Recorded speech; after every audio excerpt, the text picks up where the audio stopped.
resposta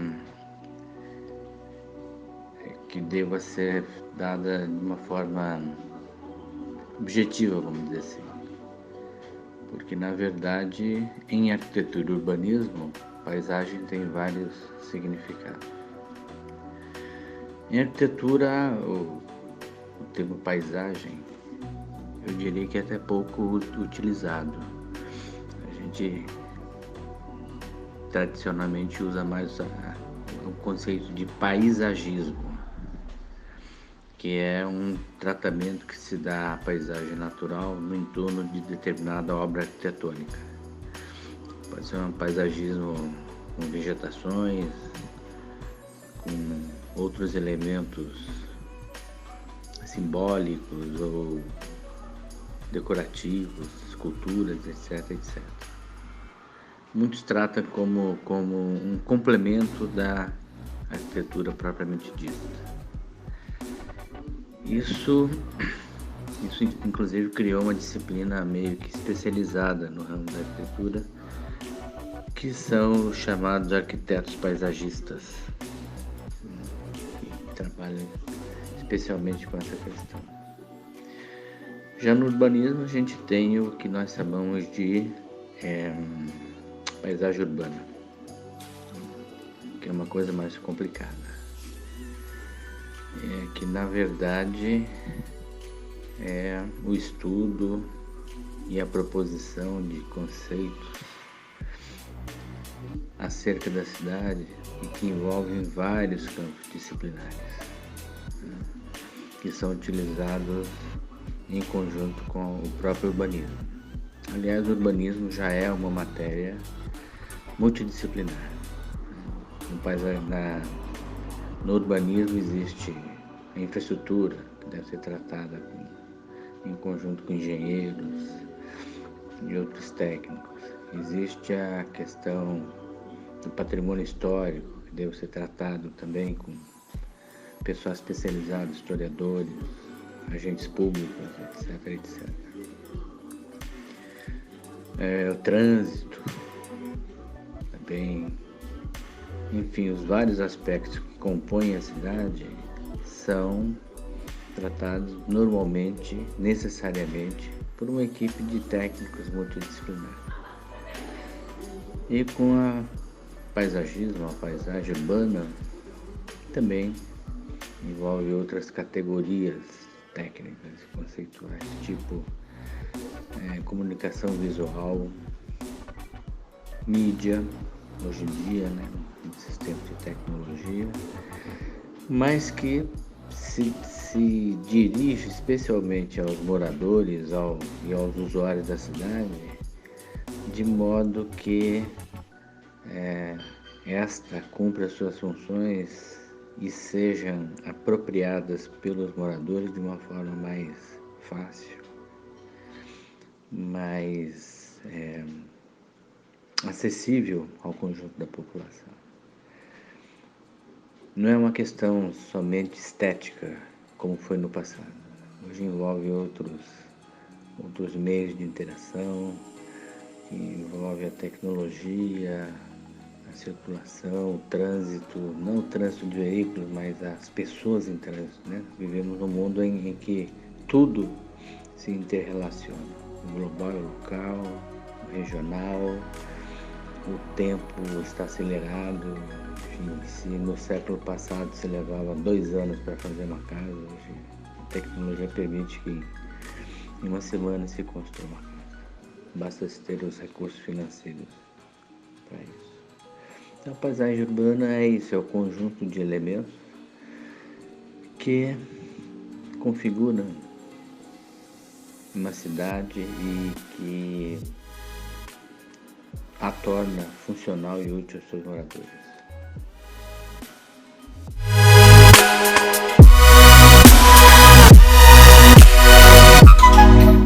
Só para ficar bem claro, eu estou tratando da questão da paisagem no campo disciplinar da arquitetura e do urbanismo, que é a minha área de atuação. Eu, de certa forma, já respondi parte dessa questão naquela primeira pergunta, que elas são complementares, correlação dos elementos dentro da paisagem. Bom, a arquitetura, diferente de algumas outras disciplinas, ela é necessariamente funcional, ela é aplicada, né? Ninguém faz arquitetura só por um exercício filosófico ou por uma necessidade interior de produzir uma obra. Não, a arquitetura só faz sentido quando atende a uma necessidade. Quando um arquiteto projeta uma casa, está atendendo às necessidades de uma família ou de um conjunto de famílias. Quando se projeta uma indústria, está assim, atendendo às necessidades de funcionamento, de praticidade, de tecnologia de uma determinada empresa. E assim com todas as obras arquitetônicas. Em relação à cidade, a mesma coisa, né? A cidade, ela é uma obra coletiva de profissionais e moradores, de políticos, de filósofos, de artistas, de visitantes, de moradores, e em constante transformação e em permanente construção. Nesse sentido, as relações dos elementos dentro de uma determinada paisagem urbana também são mutantes. Cada dia adquirem outros conhecimentos, outros significados, só para exemplificar, num tempo de crise econômica, ou crise cultural, ou crise social, os elementos que compõem a paisagem urbana podem ter um significado que não tem, ou que tem em tempos de prosperidade, em tempos mais pacíficos, né? Vou dar um exemplo que acho que fica bem claro esse conceito. Quando Brasília foi construída, ela simbolizava a conquista, vamos dizer assim, bem entre aspas, do interior brasileiro. Era uma espécie de marcha para o oeste, era o Brasil se reciclando e buscando conquistar seu território, enfim, né? E Brasília representava essa nova era. No tempo do regime militar, a partir de 64, Brasília adquiriu outro significado para os brasileiros, né? E era a mesma cidade, os mesmos prédios, as mesmas ruas e avenidas. Agora, nesses tempos que nós estamos vivendo, bastante turbulentos, em que as posições estão extremadas, né? Que é uma nova etapa da crise que a gente vem vivendo há muitas décadas. Brasília também tem outro significado, né? Então, a relação dos elementos dentro da paisagem e como os elementos podem influenciar é uma relação de mão dupla, né? Na verdade, o significado aos elementos da paisagem são dados por aqueles que a observam e que a usam, né? Como exemplo de Brasília. E a gente tem que compreender isso para compreender a cidade.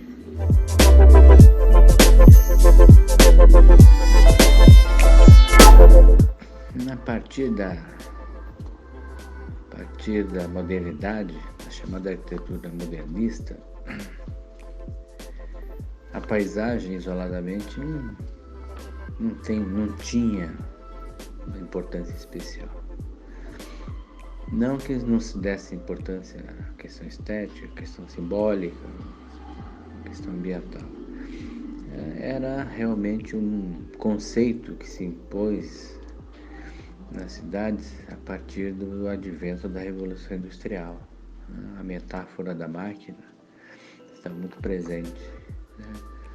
Então, em arquitetura e urbanismo, alguns conceitos foram quase que consensuais. Primeiro a forma segue a função, ou seja, o aspecto de uma cidade, a paisagem de uma cidade, a gente pode dizer assim, ou de uma casa, ou de um bairro, era resultado daquilo, das funções que ela tinha que cumprir. O que significa isso? Significa que se a gente morasse num bairro operário, vamos supor que isso ainda existe, a forma, as cores, os cheiros, a arborização seria consequência desse uso. Não haveria mais necessidade de se implicar determinado formato para simbolizar ou para denunciar que aquilo lá era um bairro operário. E isso fica muito evidente numa obra que eu diria assim que é atemporal, mas que serve de exemplo disso que eu quero dizer. Uma igreja é uma igreja, um templo é um templo, né? E todos esses, seja qual for a religião, qual credo, tem um profundo significado espiritual. A cada tempo, esse significado espiritual produzia um determinado tipo de arquitetura, ou de uma paisagem arquitetônica, ou uma paisagem urbana. Uma igreja gótica, que era uma construção que deveria, segundo se acreditava na época,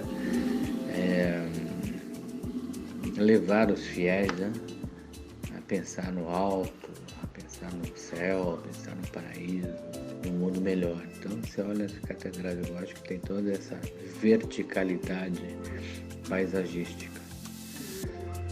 Agora, quando a gente pega um outro exemplo, ou são vários exemplos na arquitetura moderna de igrejas, não existe um padrão mais. Vamos dar de novo o exemplo de Brasília. A Catedral de Brasília, se a gente pensar em qualquer tipo de templo, igreja ou catedral dos templos mais tradicionais, não tem nada a ver. E, no entanto, os elementos espirituais estão lá, né? A luz, o céu, o túnel de entrada, estão lá. Então, eu diria assim, qual a importância do urbanismo na paisagem, e não da paisagem no urbanismo, né? O urbanismo e a arquitetura produzem, de certa forma, um conceito que acaba resultando numa determinada paisagem.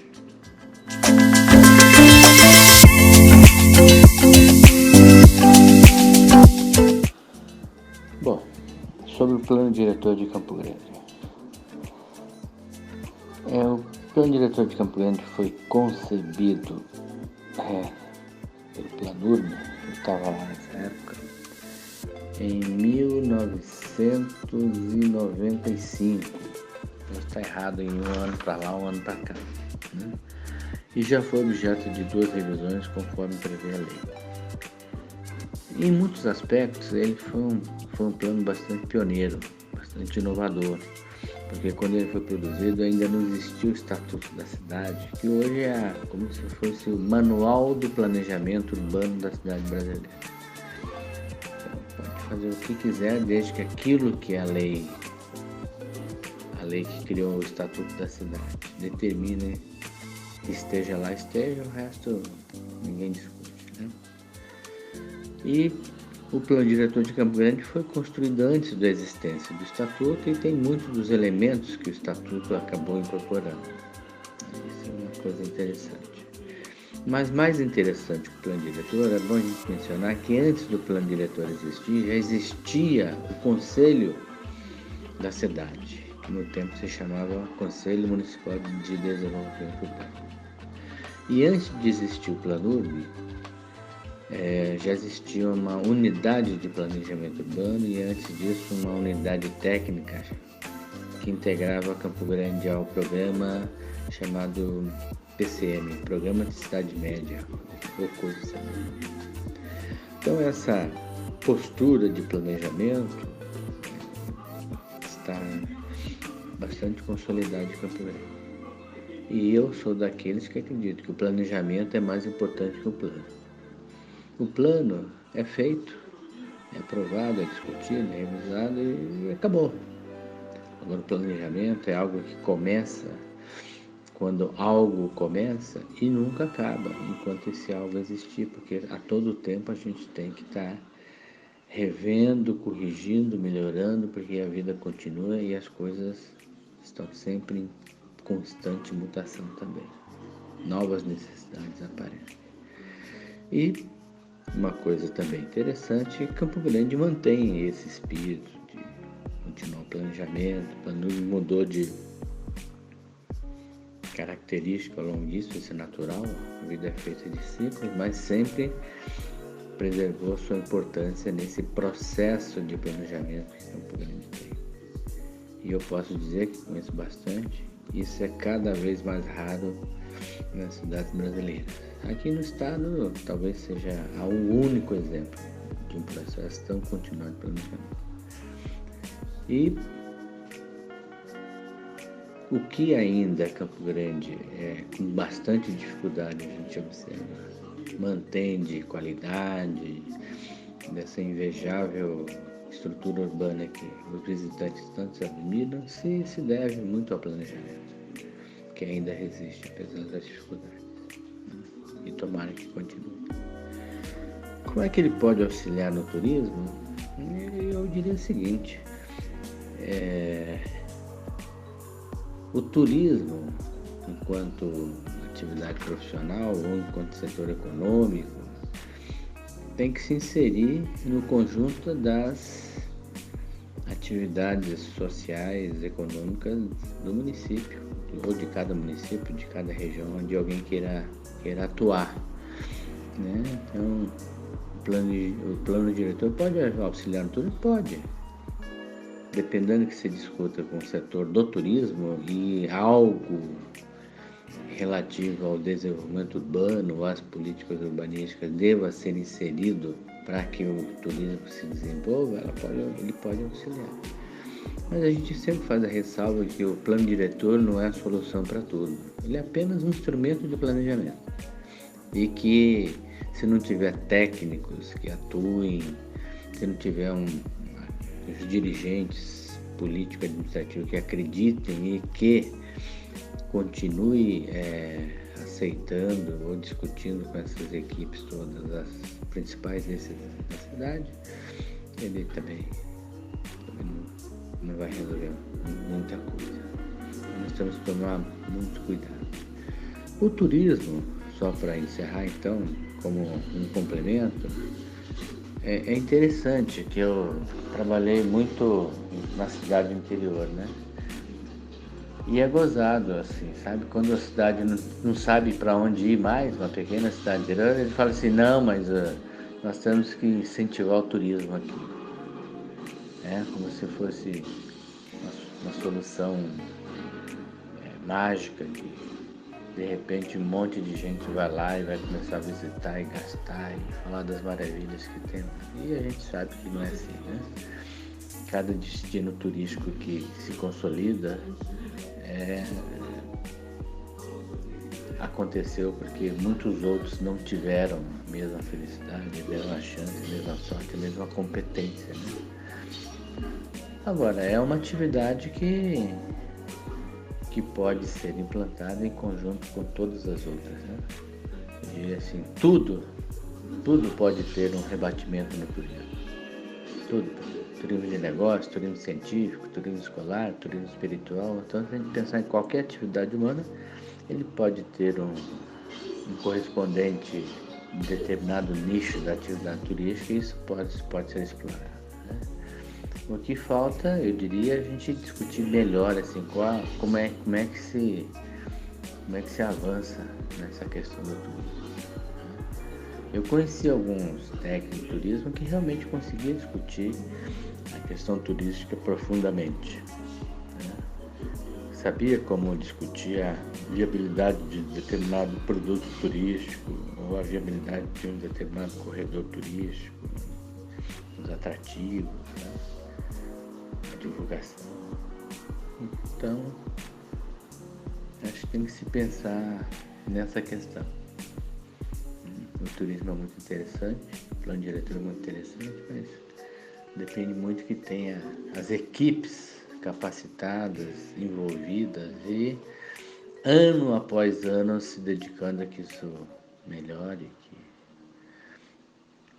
e que isso realmente se consolide. Nós temos exemplo de Bonito. Bonito hoje é referência, ninguém duvida, mas tem que lembrar que esse é um processo que levou 20 e poucos anos para acontecer, né? O pessoal hoje, o Lago Azul, que virou referência, era usado pelos adolescentes da região que iam lá tomar banho sábado e domingo, brigando com o dono, né? Então, é um grande processo.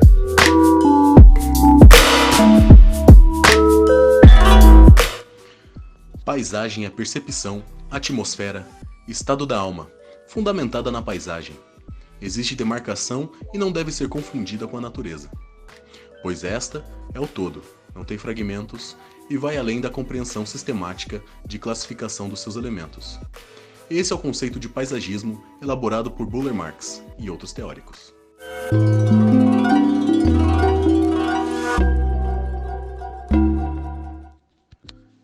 Se a paisagem é percepção, o que a difere da natureza? Todos os elementos podem influenciar, seja os arquitetônicos, os urbanísticos, os culturais. Portanto, a paisagem ganha ainda mais quando nós temos a percepção real do espaço que temos em volta.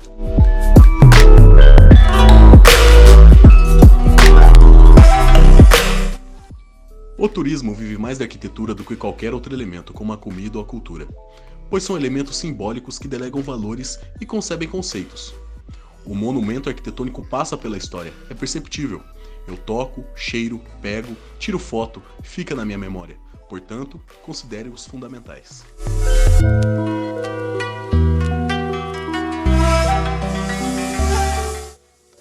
A paisagem no urbanismo tem o mesmo caráter do arquitetônico, ampliado, pois ele se compõe dos espaços abertos, dos elementos simbólicos, da comunicação. Monumentos culturais evidencia a paisagem como o urbanismo, o traçado, os espaços abertos, como por exemplo a Praça São Pedro no Vaticano, composto originalmente de prédios e que depois um novo traçado deu uma nova vida ao lugar.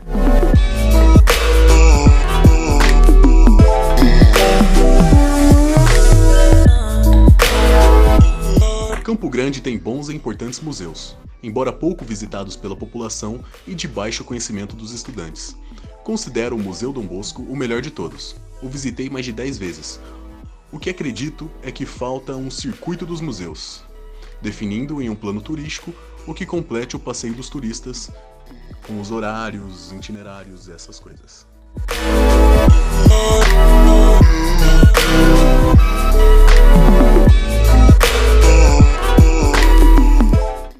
Campo Grande possui exemplares arquitetônicos importantes de alto interesse nacional, em todos os movimentos. Por exemplo, no modernismo, uma obra do Oscar Niemeyer, que é o Colégio Estadual Maria Constança de Barros Machado. No movimento Art Deco, o Colégio Dom Bosco ou o Colégio Auxiliadora. No ecletismo, a ferrovia como um todo e por aí vai. A generosa arquitetura militar é uma das mais expressivas do país e tudo isso deveria ser melhor explorado.